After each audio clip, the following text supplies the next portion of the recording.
Annual collection report from delinquent tax attorney Mike Darlow with Perdue, Brandon, Fielder, Collins, and Mott. Thank you, Mayor, Council. Good to see everybody. I appreciate a couple of quick minutes of your time. Per our agreement every year, you move me up, I talk fast, and move on to the next topic. Each year, I'm happy to tell you that you don't have a delinquent tax problem, and nothing in this year's report indicates otherwise.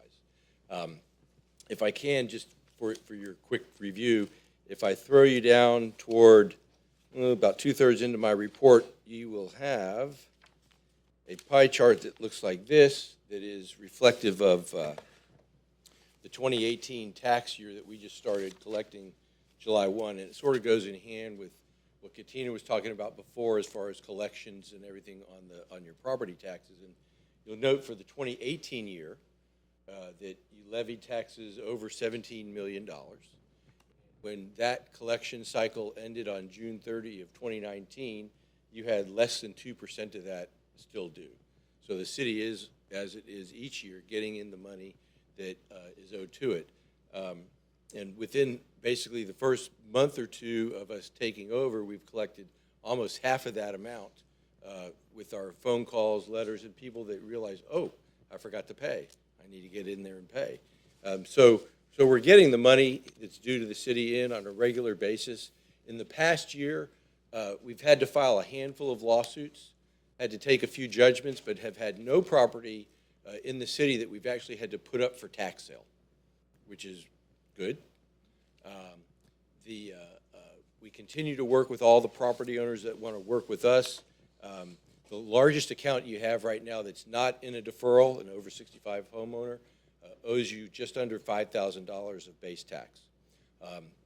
And like I said earlier, we've talked to virtually everybody that owes you money, and we've either got a commitment to pay or they're going to be on a special little list if they don't take care of their business soon, and then they get to spend more money, not only for the taxes, but they get to pay court costs and things of that nature if we have to file a lawsuit.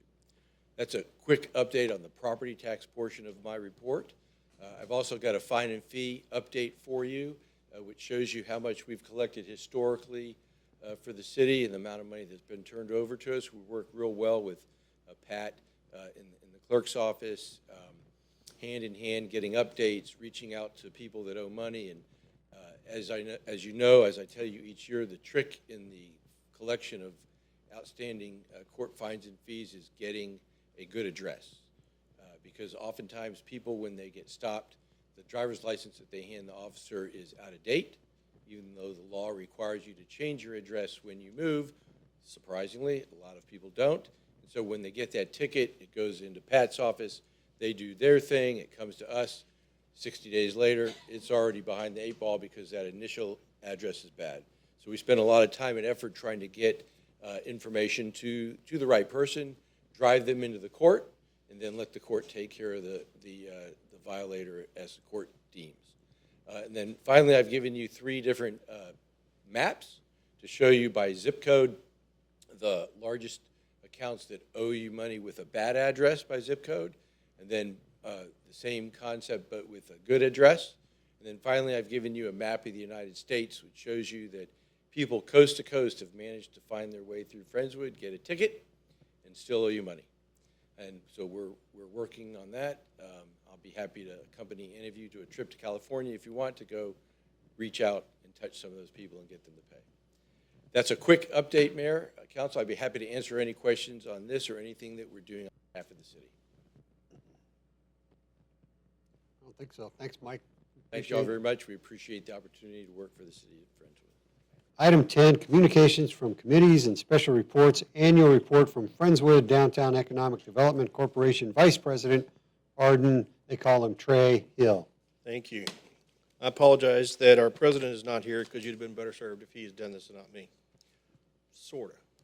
All right. We do have a slideshow, and this is an annual review for FDEDC. And I'm gonna read some of this. We can send you in print if you haven't received it, but I want to read some because people at home can't see that. All right, our president is Pat McGinnis, who is pictured here on the left, but he's not here today. Then myself, Rebecca Hillenberg, Paul Marks and Bubba Johnson, and Paul and Bubba are both here. Not pictured in here also is Alton Todd. This is a good group. We get along really well. In August of 2016, City Council approved a 7-member board of directors to the Friendswood Downtown Economic Development Corporation, the members I just mentioned. With the assistance of the city attorney, the board recently approved an amendment to the bylaws to allow the staggering terms of the board of directors. Originally, when it was originally written, we would all come in and out somewhat at the same time. We decided that was a bad idea. Original bylaws were written with 7-member board, I told you that. With the amended, 4 members will end in 2023, 3 members will end in 2022, and with 2-year renewable terms thereafter. This will ensure the board membership's continuity. The vision statement is listed here: downtown, friendly Friendswood destination, beautiful streetscapes, and I'm sure you guys have seen all this. Community engagement with our citizens, make well-planned and strategic conditioning to city council, recommendation improvement to downtown board, exercise our fundamental responsibilities as taxpayers. I am going to add some of this stuff that's not written in here. Do y'all have this written one? All right.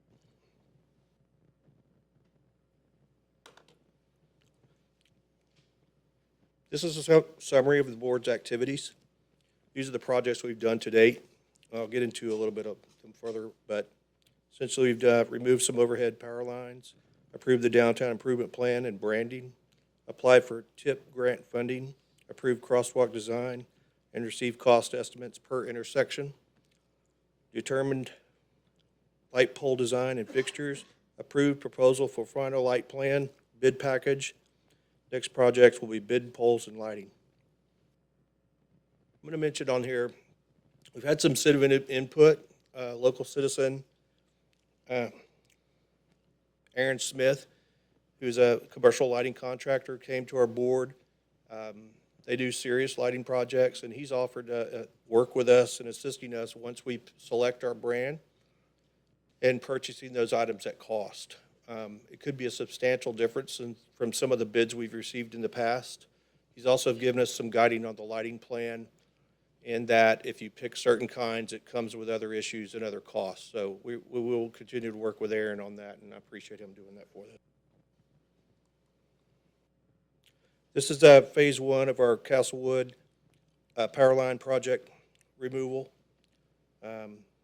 This first phase cost $71,271, and then we did from Spreading Oaks to Heritage Park, completed in 2018. That cost was a cost of $87,568,000. This is an overview of the initial plans line item budget. Let's see.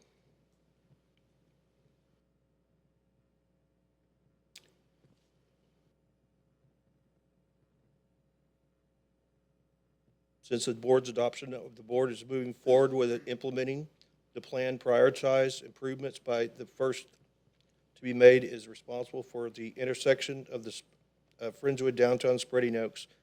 We determined the center section of the town, what we call the downtown, the heart of downtown, is essentially Spreading Oaks at 518. Because of our funding, we will take many years for this project to fruition. So we're going to attempt to target that area. If we can complete one section, just so everyone can see what it's like, we hope to do that.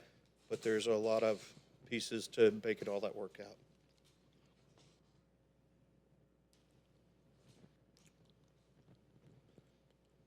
These are our downtown, the board also recommended cost estimate for installing painting crosswalks in the signalized intersections along Friendswood Drive. These are the displays from the program that we all submitted and you all approved. The total cost estimate will be $100,000 for the signalized intersections in downtown, or approximately $20,000 per intersection. We got to this point, and recently, last week, we're told by the state TxDOT that we cannot do this. They will not allow us to paint the intersections walkways. So we will go back this week. We meet again tomorrow, and we'll evaluate what our other options are, and it could include pavers or anything else. And I wanted to convey to y'all sometimes, there's times where we will come up with plans and we will propose them, and when you actually, reality of it is, when we get out there, we find out it doesn't meet some other criteria. We just have to work through those things.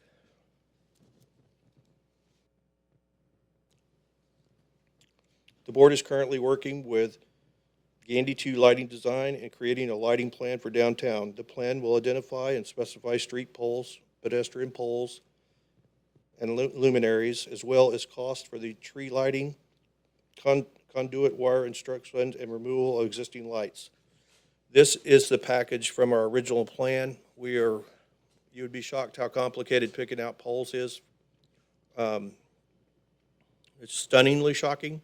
The variations, every time I'm giving you all the real story, what really happens. We pick one, we actually like it, we'll have somebody else come in and tell us why that's a horrible decision and we need to go with another one. It's pretty common, but we're working through that. This is the part Aaron's also helping us on.